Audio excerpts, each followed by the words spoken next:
Dieu n'est pas satisfait que nous soyons simplement des croyants individuels. Quand nous croyons au Seigneur en devenant participants de sa nature, cela signifie que quelque chose s'est passé. Vous êtes devenu un membre d'un seul corps que Dieu édifie. Il n'est pas satisfait par ce qui est individuel. Dans le domaine pratique, Dieu doit nous donner dans un premier temps la révélation afin de pouvoir saisir ce qu'il désire. Mais qu'est-ce que je désire moi-même? Est-ce que je recherche des expériences spirituelles ou soi-disant pour moi-même? Est-ce que je cherche à faire des convertis pour mon organisation ou pour ma dénomination? Ou bien pour qu'ils soient sauvés et leur éviter l'enfer? Ou bien ai-je vu la vision de ce qui est céleste, de l'homme céleste? Et est-ce que je travaille pour parvenir à cela? C'est quelque chose de tout à fait différent. Tout change, même la question de la délivrance du péché, de la sanctification et de la victoire. La finalité de ces choses n'est plus la même. Elles deviennent partie d'un tout. Il ne s'agit pas seulement de la question de la doctrine du corps. Même à Rome, le Vatican enseigne cela. Ils croient en une seule Église, car ils disent que le corps est un, mais ils ont leur propre tête. C'est là que se trouve le problème.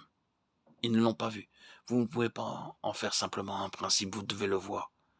Mais quand cela est vu, alors la différence est considérable. Souvent, nous pensons que chrétien veut dire individu. Nous pensons que le salut est une chose individuelle.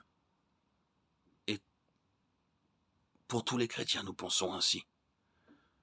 Il en est de même pour la sanctification, la délivrance et la victoire. Nous situons ces choses dans un contexte toujours personnel.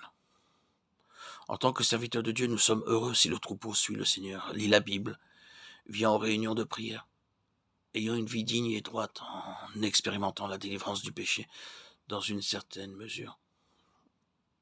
Mais cela, ce n'est pas le corps. Un jour, quelque chose d'autre arrive et ce jour est pour vous un jour très béni, un jour extraordinaire. Le Seigneur ouvre vos yeux pour réaliser que le salut se conjugue avec le corps. La sanctification personnelle se définit dans le corps. La puissance de l'esprit est vécue dans le corps.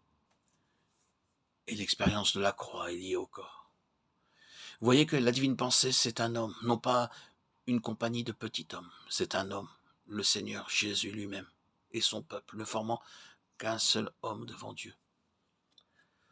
Toute la pensée de Dieu est centrée dans le Christ et nous sommes en lui. Ce n'est pas seulement une question liée à la tête, mais au corps. Loué soit Dieu. Des individus pécheurs sont sauvés. Vous commencez en tant qu'individu, mais vous devez finir comme membre dans le corps. C'est cela, la divine pensée. Dieu travaille pour obtenir cela, et il n'enlèvera pas autre chose que cela.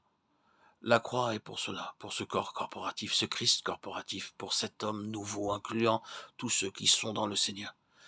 C'est ce que Dieu désire. Nous devenons partie de Christ, nous devenons coparticipants de Christ.